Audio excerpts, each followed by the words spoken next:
Tira zany miteny hoe efa amin'ny gouvernement vaovao te hatsara manifestation. Non.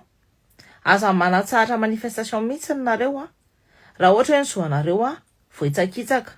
De raha nareo no te hatanjaka ary tsy te ho tsahan'ny olona mandrakizay tsony, de mahaiza misorganiser, mahaiza mirahina ao anatin'ny solidarité.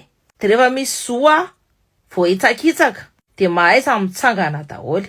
Tady dio fa iny révolution antsika iny nandeha satria nisy an'le hoe solidarité. Ny diaspora rehetrarehetra nirahina niaraka tamin'ny vahoakan'ny malagasy Madagasikara, eran'ny Madagasikara, hatrany nord ka hatrany amin'ny sud ka hatrany amin'ny est ka hatrany amin'ny ouest. De tady dio koa ty, tsika diaspora ko manana ny lanjantsika ko. Tsika ko afaka miteny ny zavatra tsy mety rehefa hitantsika. Ny constat tamin'ireny combat reny, de tsika diaspora nanondro ny zavatra tsy mety ao Madagasikara, ary niady Vanirso, Za, Pactol, etc etc. De aveo de nanomboka ny teny daholo amin'izay koa ny Gen Z.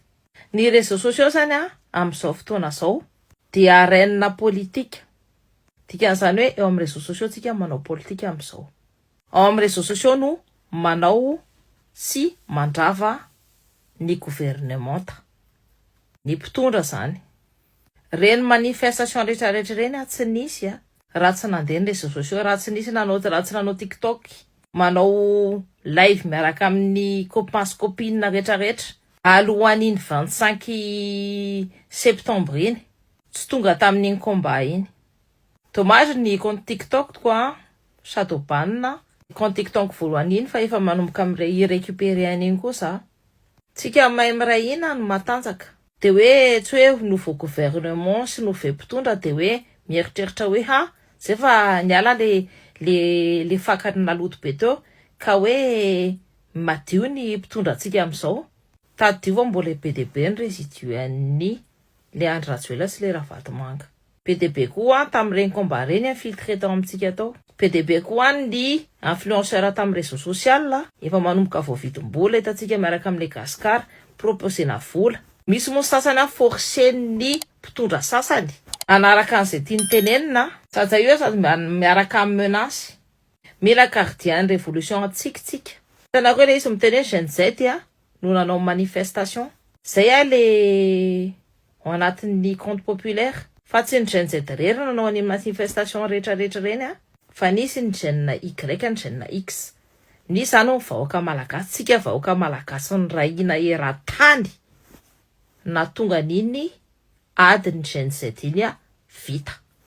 Donc tsika vahoaka ko raha misy zavatra tsy mety ataon'ireo mpitondra ireo de manana alalana tsika manao manifestation. Zany atao hoe liberté d'expression. Matoa nanjaka be le Andry Rajoelina sy le Ravatomanga sy ireo fatikaranareo. De tsika nanao autocensure, samy teny ny zavatra ratsy.